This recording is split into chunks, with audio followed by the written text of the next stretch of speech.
Always getting it in. Your man DJ Eakin, Tampa's most connected DJ. Here with a dude I've been feeling for a while, dude. It's my first time to get to talk to you, man. the one and only Yes, sir. JCole. How you doing, bro? How is it, man? It's good, man. It's good. Blessed. Working. You on the road? On the road. Just started this tour. It's What Dreams May Come. It's my biggest tour so far.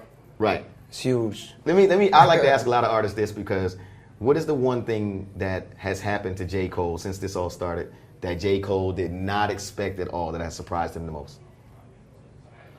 You don't think about like the fanfare.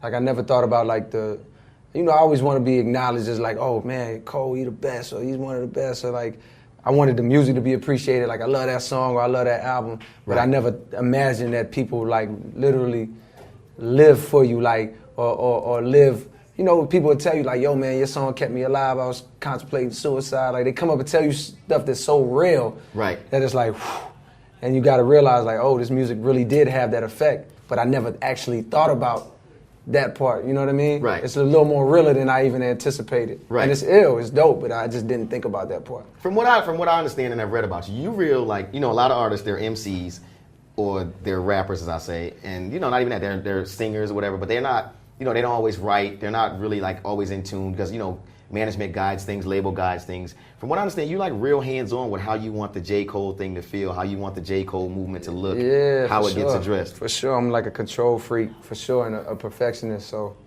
I mean, like even the production of my music. Right. I got like, the warm-up Friday Night Lights, these were my mixtapes.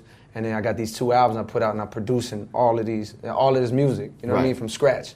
So even from that down to the mixing of the album, like I'm very hands-on to the Power Trip video. It's like I came up with the concept, I'm sitting with the directors, even the Crooked Smile video that's about to come out. Like I did like 10 edits of this one part where the music fades out and I just like, yo, we didn't get it right, I need you to fade it out more. Right. I'm super hands-on because I just feel like at the end of the day, whether I succeed or fail, I want it to be on me, you know what I mean, as much as it possibly can. I don't want it to fail and be able to, I don't want to have to point at somebody else. I should point at myself and be like, yo, you're the reason why. I can live with that. Right. So with this new album then, the infamous term, sophomore jinx, and you you came in with all kinds of fanfare. Jay-Z's first artist, the Rock Nation umbrella.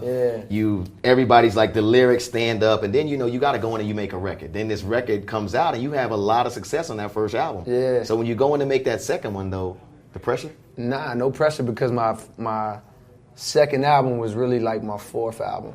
Because people don't know, but the mixtape world, became. And around 2009, when Drake put out So Far Gone and I put out the warm-up, these mixtapes started to sound like albums. Right. So my first mixtape, that was my second mixtape, but the first one that got me real fans was an album. Right. You know what I mean? With the exception of a few freestyles. And then my second mixtape was like my second album. So by the time my first album came, it was really like my third album. Right. You know what I mean? And this album is like my fourth. So that sophomore jinx didn't even apply to me. And it doesn't apply to a lot of people because, you look at somebody like Drake, same thing. His second album was really like his third, or even Kendrick.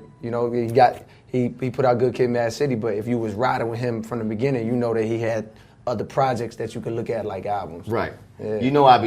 I wouldn't be doing myself justice if I ain't ask you this. And you an MC, so I think that you appreciate it the way I appreciate it. The chaos behind the Kendrick verse. Oh yeah, I don't answer that question. I haven't answered it yet. Really? Yeah, I don't answer it. It's just they built it up like way too much, so I don't even answer it.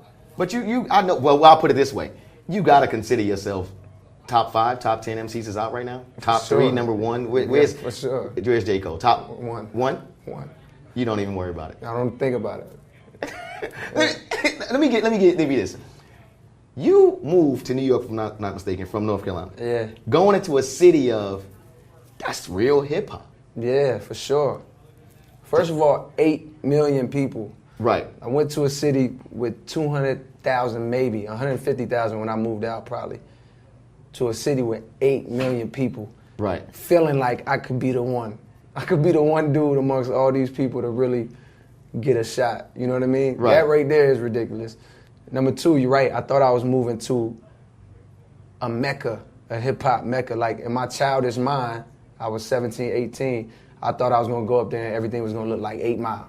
You know what I mean? Like I thought it was gonna be freestyle battles. I thought I was gonna go every week. Right. And then when I got up there, it was not. The scene was dead. hip hop in New York City was kaput. Right. It was finished. And even the open mic spots I did go to, it'd be like 10 people in there. You know what I mean? It was like, it was nothing like I imagined.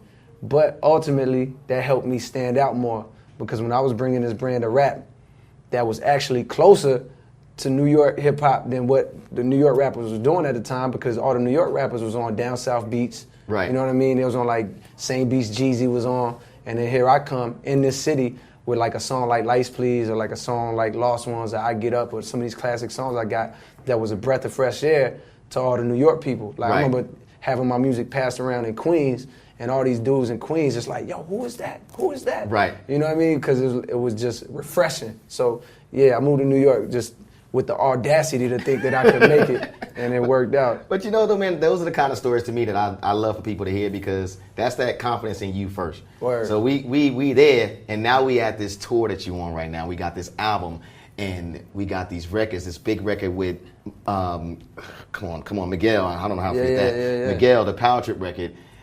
Let me get into what made you decide to work with TLC, though. What made you say, I'm gonna do this TLC thing? Yeah, because, man, I'm a TLC fan, first of all. I used to just play their tape. You know, they had that first tape I used to play when I was a kid, and I had a major crush on them. And then the crush got realer because I was older when they dropped Crazy, Sexy, Cool. And it wasn't just a crush. It was like the music was phenomenal, too. You know what I'm saying? So it was like a mixture of that.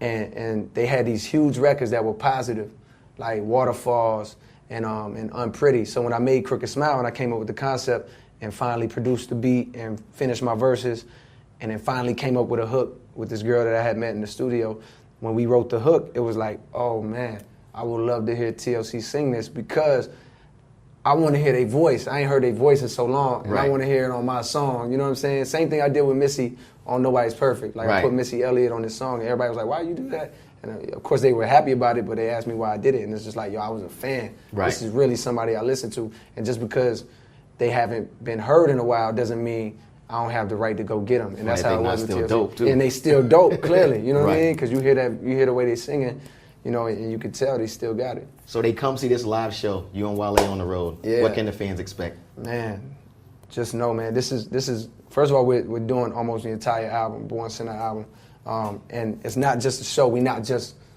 performing these songs. First of all, the stage.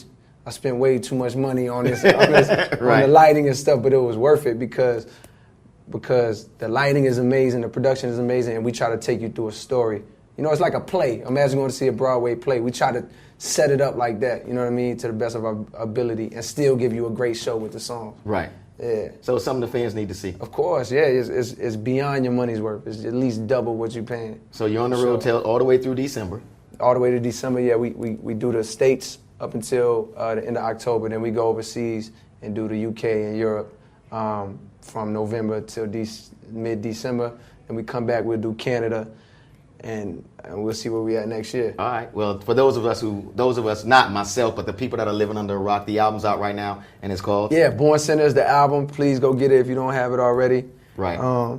Crooked Smile is the single right now with TLC. Pop Radio, I'm begging you, please, man, give your boy a shot. I know I'm not, you know, I'm not one of those guys, man, but come on, dog. You're one of those guys, dude. Yeah, no, I'm one of those guys, but you know what I mean. Can you do this for me? Because I like to get this before we get out of here. Can I get that one piece of advice for a young kid that looks up to JCole and he's like wondering if he could do it? Maybe not even be a rapper, but just, you know, he wants to. Yeah, for sure. I don't like to talk to like aspiring rappers. I mean, not that I don't like to talk to them, but like it feels weird trying to encourage them to be rappers. I want to encourage them to do something else. But regardless of what you want to do, whether it be a rapper or a doctor, you're going to hit a time when it's hard. Right. You know what I mean? When it feels like, man, I don't feel like doing this, or like this is too tough, and it's like a long road ahead of you. You just got to always visualize the final product. Like if you want to be a photographer, you got to always visualize yourself making a living doing something you love, being in Africa, capturing the most beautiful sights ever. You know what I mean? Right. Like, you have to visualize that, and that'll get you through the times when you're struggling and shooting your cousin's wedding for like $20. You know what I mean? Right. That'll get you through that. Always keep your mind on like the end result and where you want to be. And if you do that, then everything else will line up and get you there.